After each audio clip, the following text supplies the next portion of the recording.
There's a very wonderful animated version of the book done between, I think, 1960 and 1965. And the Jade Emperor, so the baddie, the guy who's trying to keep Monkey down and who Monkey rebels against, has a very noticeable mole on his chin, as did Mao. And after 1965, in the Cultural Revolution, this wonderful, beautifully done animation was censored, and it wasn't possible to watch it again until the 1970s.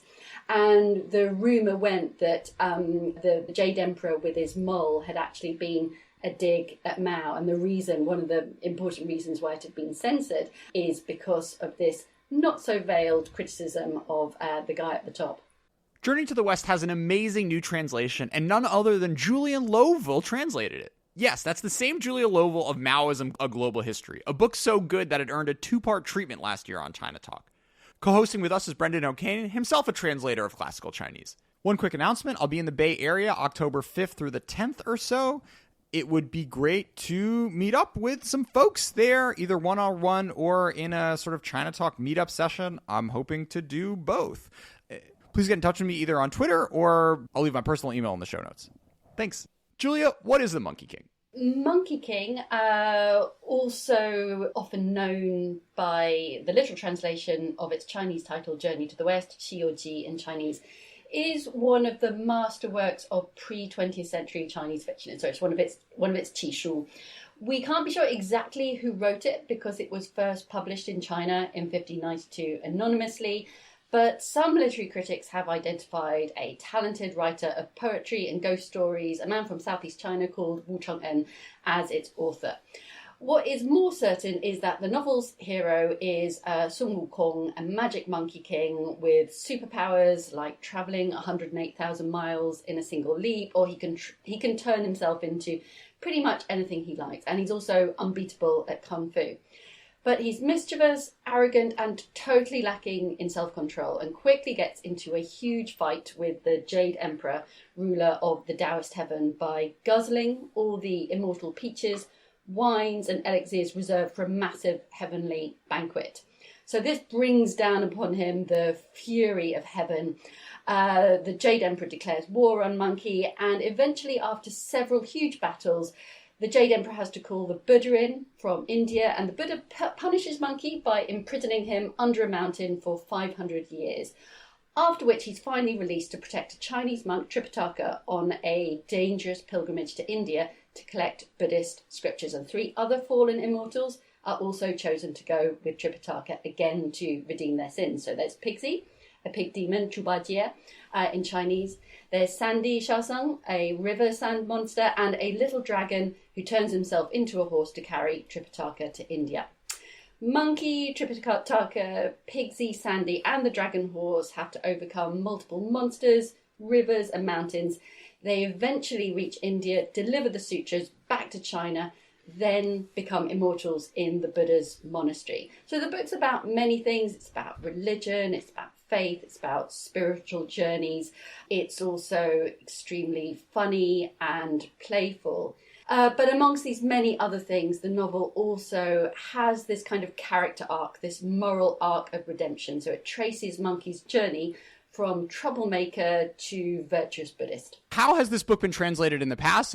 There are various translations, both full translations and abridgments into English that already existed. Not surprisingly, it's such a canonical novel within the Chinese literary tradition.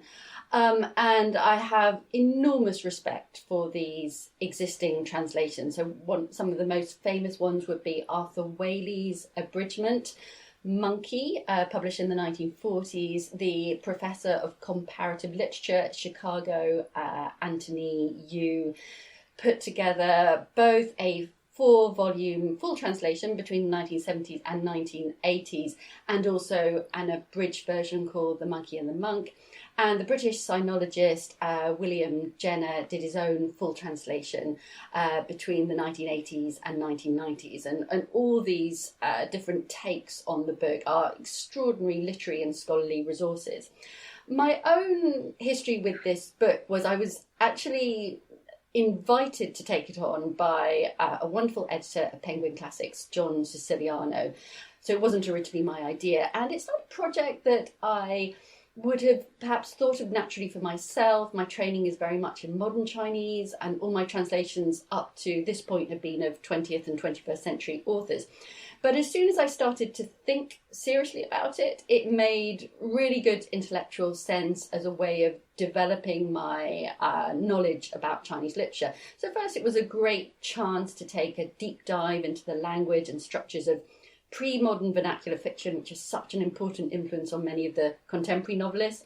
So the full translations that exist are exceptional resources, but the length and the vast amount of intricate detail the novel contains can, I think, seem intimidating to readers. And Arthur Waley's Abridgment Monkey was completed some 80 years ago, since when language and literary style have changed a lot. So the challenge I gave myself in taking this job on was, can I study the Chinese original in full? Can I assess and select what I feel are the most important elements, and then translate them in a contemporary idiom that both reflects the profound otherness of the world being described, because of course the world of Monkey King is that of a magic Chinese monkey, and it's full of imperial China's attitudes to religion and the supernatural. So can I find an idiom that both reflects this fundamental strangeness of the novel, but also that communicates its energy and appeal across the centuries to Anglophone readers today? I spent a long time thinking about the different elements in the book, and also, I should say, thinking about my predecessors, so thinking about translation history. And in the writing of the translation history of Journey to the West, you could say that there's one fairly sort of large debate, which is, broadly speaking, between Arthur Waley's version and his approach, and Anthony Yu's approach. So to sort of summarise a great deal, Arthur Waley's approach could be seen as emphasising the fun and the froth and the folksiness of the story. And in so doing, perhaps he somewhat effaces or marginalises the sort of enormous religious and ritual complexity of the book. Anthony Yu appreciated the speed at which Waley's translation moved, but he felt that the extremely technical and profound and often abstruse religious elements had sometimes been effaced too much, and so he felt really inspired to, sort of really driven to bring those back in his extremely particular, extremely erudite full translation. I hope that I could bring elements of both those readings out in the translation, because I really did spend a lot of time reading the original and reading scholarship about it. And the conclusion I came to is that it is an open text. It's one that lends itself to multiple explanations and also constant adaptations and re-adaptations, among which, in a way, I see my translation as just the latest of many reworkings of Journey to the West. So in the 20th century, Chinese critics and writers often underplayed the religious elements. They read it as a fun, playful piece of fiction. But of course, religion is everywhere in the novel. There's the Buddhist pilgrimage driving the central quest. There's this moral arc of redemption for Monkey. The book's also full of references to Taoism, the Jade Emperor and his pantheon of deities, hell, and Monkey's superpowers, of course, come from Taoist techniques of self-cultivation. In fact, in the century since it was written, the novel has often been used in China as a guide to Taoist practices and beliefs. And the novel is also full of Confucian filial piety, so there's this recurring joke in which monsters fail to eat Tripitaka before Monkey rescues him. So they kidnap Tripitaka because they think eating his flesh will make them immortal, but they don't get round to eating him fast enough because they always want to invite their parents to the feast, like the good Confucian children that they are. But I would say that the book, so it has all these different religious elements. It's also hugely fun and fantastical and playful, and is therefore too open to support a single interpretation. And all I could do was try to decide what were the main themes and decide to translate the parts of the book which brought out those main themes. So another really important part of the book, it is deeply irreverent towards religious and moral authority, with much mockery of religion and its institutions. At one point, Monkey, the mischief maker, even urinates on the hand of the Buddha. So the book stands out for its subversiveness as well as its spirituality. So as I read the book, as I read scholarship about the book, I made a list of what I felt were the key themes. I'm not sure that I prioritized one theme overall above others. I just tried to bring out these multivocal elements as much as I could. Yeah, very successfully, I think. And your translation is just fun to read in a way that Anthony Yu's version, I can appreciate it as a work of scholarship, but I wouldn't exactly recommend it as beach reading. And Whaley's version is still probably the standard in English, but as you say, it's a little dated in its English usage. And Whaley didn't really know Chinese as a spoken language, so there are all of these puns and colloquialisms that he misses. And sort of on the same subject, it occurred to me last night that the story of Journey to the West, or at least the story of the historical Xuanzang, the historical Tripitaka, is actually about the quest to find a better translation. That's why he's going to India to get the sutras in the first place. Well, yes, exactly. So although the book is so fantastical, it is, of course, a historical novel in its way. It's based on a real, remarkable historical individual in history, this Tang monk of the 7th century, Tripitaka, who took holy orders at a young age, but very soon felt impatient with errors and omissions in the translations of Buddhist scriptures that had so far reached China. So he took it upon himself in the late 620s to travel to India himself and bring back these original Buddhist texts to translate into Chinese, and sort of undertook this incredibly difficult journey without, I should point out, actually the help of a magical monkey disciple. I think the book tells us very interesting things about China's interactions with the world beyond its borders, and I'd be really interested to know how you two read this element of the book. So on the one hand, it's about a journey out of China. It's about fascination with foreign places, with a foreign religion, Buddhism, and it sometimes speaks admiringly of the prosperity and beauty of the non-Chinese cities that the pilgrims encounter. But there's also a slightly strange aspect to these foreign travels. So on the other hand, however far they travel, the landscape never seems to change that much for the pilgrims, or it repeats itself. Another strange thing is that the pilgrims from China don't seem to struggle with learning foreign languages. So everybody seems to speak Chinese. And the Taoist Chinese religious hierarchy still hold sway, pretty much all the way to India. And then right at the end, when the pilgrims return briefly to China for a banquet with the Tang emperor, they reflect on, quote, how great China was and how mediocre the lands of the West were by comparison. So, end of that quote. So one thing which I thought about as I was working on the translation was whether the book projects cosmopolitanism or maybe provincialism. Does it project the idea that the rest of the world is going to be just like China, or maybe a little bit less good than China?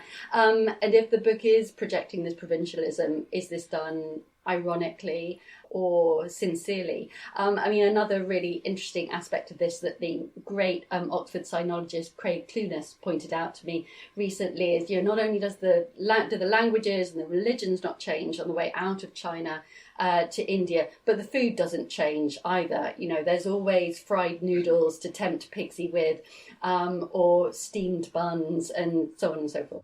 Yeah. The story is set in the Tang Dynasty, but our text is from the 16th century. And one of the things I really enjoy about hanging out in the late Ming is that people are writing and reading at a time when China is the richest country in the world that they know of. They don't have the anxieties and the sense of inferiority in the face of foreign imperialism and foreign hostility and foreign technological advancement that you find from the 19th century onward.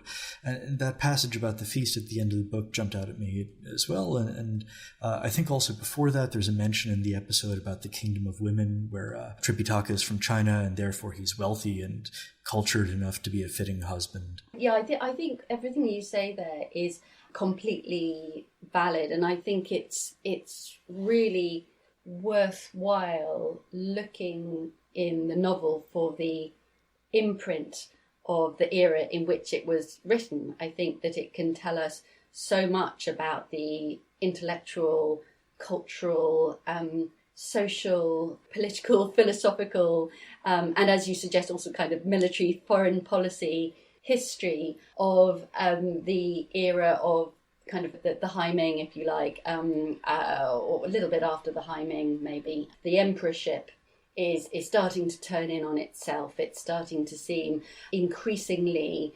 dysfunctional. But the empire of Ming China is enormously wealthy. It's the centre of a global luxuries trade. It's seen this extraordinary expansion of population and literacy and sort of publishing, education and culture, and connoisseurship and consumerism, which is all enormously vibrant. I think there are some slightly more sort of negative strains being reflected in the book also. So I think one thing that the book does is I think it does satirize the idea of absolutist rulership. Remember that so many of the authors, the author himself wanted to be, probably would have wanted to be an official if he didn't manage it himself, but he would also have seen the fate of many other educated men serving increasingly eccentric, unpredictable, sort of absolutist tyrants on the emperor's throne between the 15th and 16th centuries. So, Julia, speaking of unstable tyrants, you did, of course, just write a book about Mao. What are the parallels and how did he like the book? Mao also loved the novel, and that became a really interesting thread joining the Global Mao project with this. I actually ended up taking them on at the same time, and it was really interesting to see these links develop. So the centerpiece story of the history of global Maoism is really it's the early 60s through to the mid 60s, the eruption of the Cultural Revolution. So this is the campaign, the vehicle through which many of Mao's ideas are vectored globally. And I was struck by learning that Mao actually was reading Journey to the West on the eve of launching the Cultural Revolution, I think sort of April, May. And the connection here is that, Mao, as is well known, was an anarchist in his early 20s. Although he was a profoundly autocratic man, he was very dedicated to building his own personality cult. On the other hand, throughout his life, he always saw himself as a kind of rebel or an outlier. And monkeys, Sun Wukong's havoc-wreaking, troublemaking, were a lifelong inspiration to Mao. So in 1966, as I say, at the start of the Cultural Revolution, Mao was rereading the novel, and he invoked Monkey as a model rebel to incite student Red Guards to attack the Communist Party establishment. But this sort of focus on Monkey's rebellion had really begun 10 or so years earlier in the 1950s. So in a climate in which any cultural artifact written in the quote-unquote old society, you know, before 1949, was vulnerable to attack and criticism. It's striking that Xiuji, Journey to the West, it's not attacked in the same way. The edition that I translated from is a 1954 edition, edited and put together by the writers' publishing house, the Zhuojia Chubanshe. So there's obviously some message from up high saying that this is a healthy cultural product that can be publicized in the People's Republic of China. But it's at this point that the novel is very much chopped and changed to fit a message that suits Mao's own manifesto of rebellion and revolution. So in the original, of course, the monkey gets into this terrible trouble with heaven and is punished and has to redeem himself. So it's the first 7 or so chapters is Monkey's rebellion, and the remaining 93 chapters is Monkey having to make good on these terrible things that he's done. But the 1950s adaptations on sort of stage and opera and then film and cartoon, they effectively ended the novel at the end of chapter 7. So at the end of Monkey's rebellion against heaven, so his Danao Tiangong.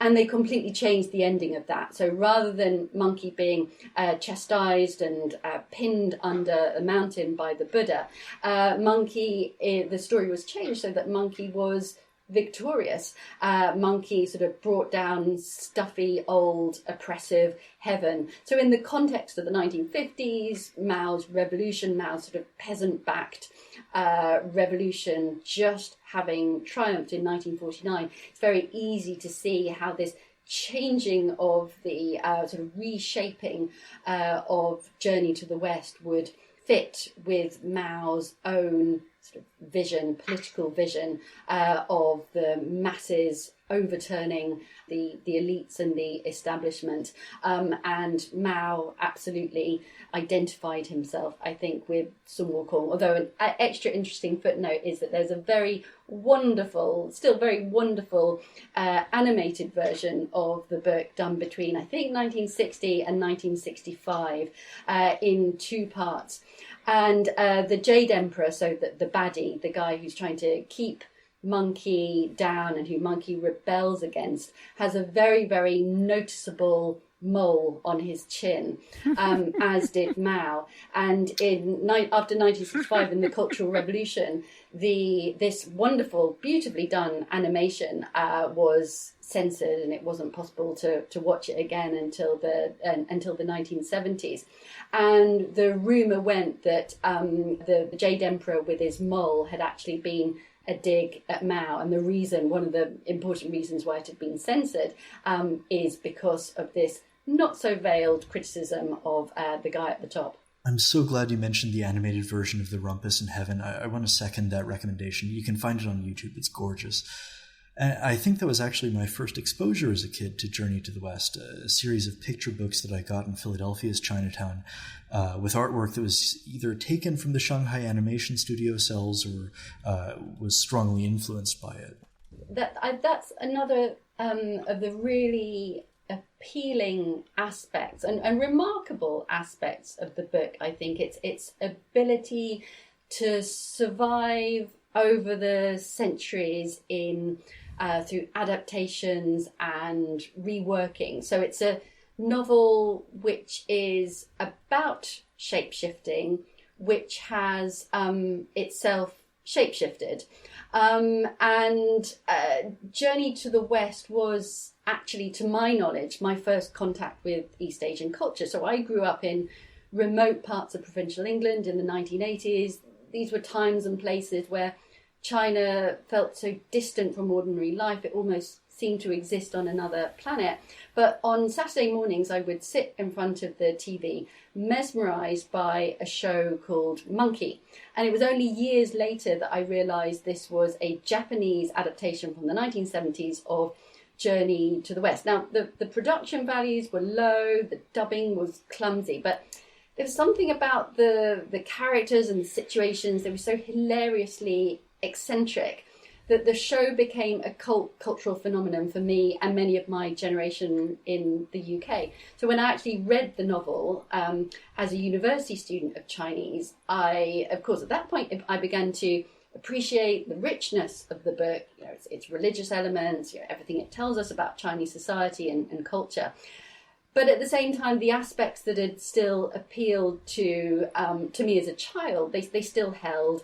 So the extraordinary fantasy sequences, the irreverence of monkey, the out there monsters and demons. So while I was working on my own translation, I rediscovered the TV show with my teenage son, and I was struck by how he too was immediately entranced and entertained by it, even to the point that on social media he actually uses the face of the monkey character as his avatar, and he includes as his tagline the opening credits succinct summary of monkey Sun Wukong, which goes, "The nature of monkey was irrepressible." So what scene did you most enjoy translating? Well, I think that I am one of the first women to translate the book into English, and I was very keen to bring out strong female characters or female-related stories within the book, of which there are many.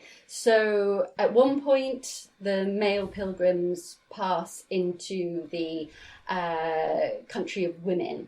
There are no men in this land, and women have to become pregnant by drinking from a magic river. Now, the pilgrims don't know this, so when Tripitaka and Jubajie, Pigsy, get thirsty, they have a drink and almost immediately go into labour.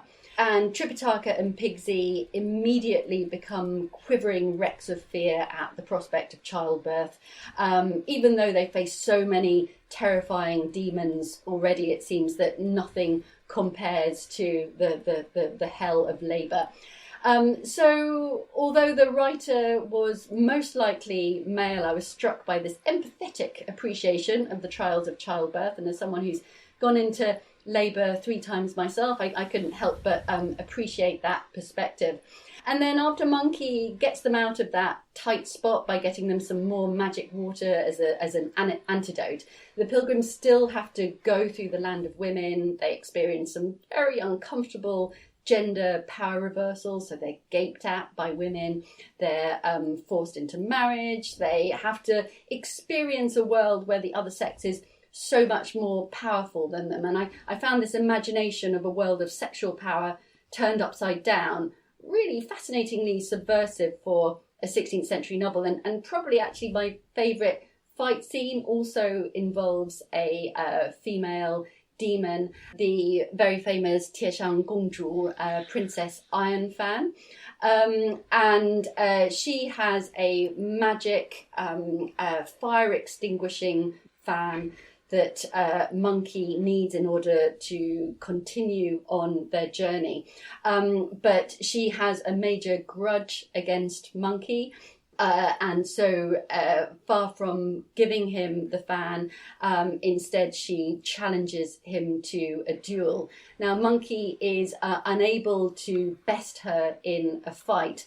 So Monkey turns himself into a tiny fly, conceals himself inside one of the bubbles on the top of Princess Ironfan's tea. She's thirsty after the battle with Monkey, gulps it down, and so now Monkey is in her stomach, and then he quickly turns himself back into a monkey and starts doing kung fu inside her, which is of course very painful. So very quickly she has no choice but to promise to give him the fan, after which Monkey finally emerges, grabs it and takes it off. But Princess Iron Fan is not done with him yet, because she's very cleverly given him a fake fan, which in fact, far from extinguishing fire, actually makes fire burn even more intensely. So in terms of that particular encounter, I think that Princess Iron Fan definitely has the last laugh. One of my favorite things about your translation is all these lovely little turns of phrase where you manage to dodge the clunky translatees that tends to plague Chinese literature and translation, and you come up with felicitous descriptions, I think my favorite of which was the mention of a heavenly functionary's bouffant eyebrows. This may seem like an obvious question to anybody but a translator, but how did you go about taking things that were funny in Chinese and making them funny in English? Oh, what a lovely thing to say. And I really must say that writing this translation was sheer fun. I mean, after 6 years with Global Mao, it was extremely therapeutic to work on this book. I mean, I should point out when I was talking about the reception of the book, Mao loved the book, but it's also a book which has always been beloved of, rebels and creatives as well as authoritarians. So it has this kind of absolute effervescent creativity and imagination within it. In terms of the descriptions, one formal element of the book, which I decided not to represent in my translation, is that the original contains a huge amount of descriptive poetry. And I only translated those poems when they contained some element which pushed the plot on. So most of the time, those poems function a little bit like arias in opera. So they are kind of deepening a description or a particular expression. They might elaborate on the appearance of a new monster, a new princess, a new king, or on the process of a particular fight, but they don't necessarily, so they deepen that particular descriptive moment, but they don't necessarily, for the most part, they don't push the plot forwards.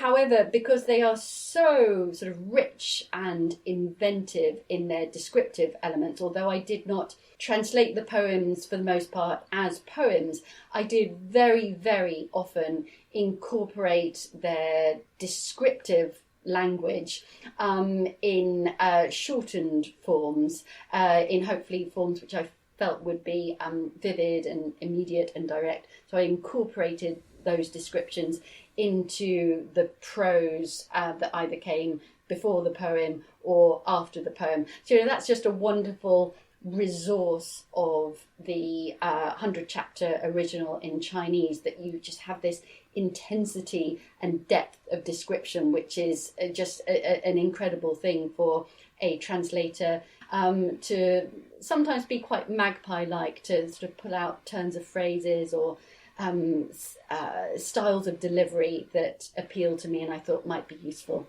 So Julia, what's next? Well, one of the real pleasures of, or one of the many pleasures of working on this translation is because it is such a profoundly religious, spiritual book, as well as being funny and playful. In order to make some headway in understanding the book, I needed to read really very deeply and widely in the history of Chinese religion, religious ritual, and so on and so forth.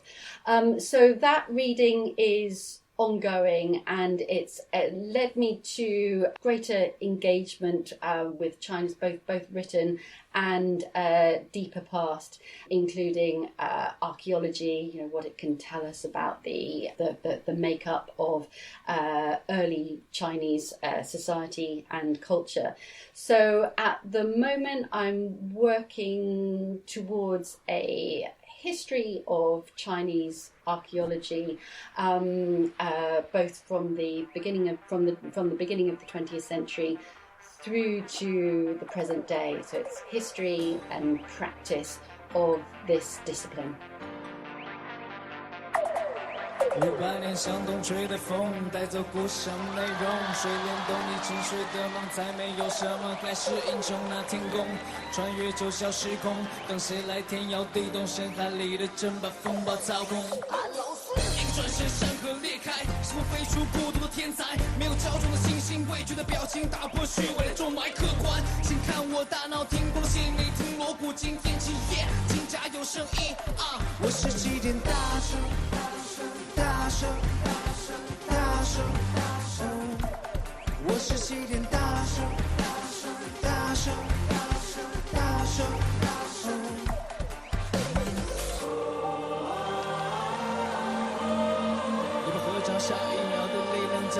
下无双。你擦亮筋骨，帮不到什么，是你如何搞谁不曾爱上自由，是不曾独上高楼，谁不曾为梦放手，是不曾孤单行走，勇敢大闹天宫，就怕你宁愿流泪望天，却不忘手上线。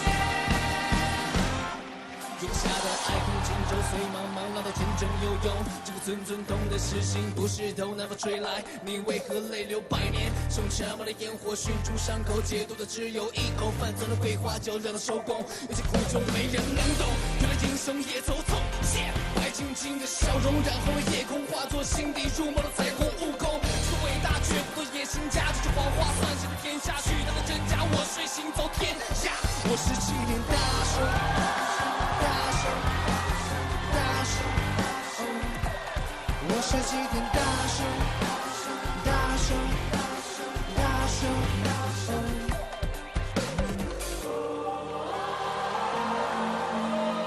灵合掌下一秒的力量叫做天下无双。你擦亮筋骨，帮不到什么，是你如何搞谁不曾爱上自由，是不曾独上高楼，谁不曾为梦放手，是不曾孤单行走，勇敢大闹天宫，就怕你宁愿流泪望天，却不忘手上线。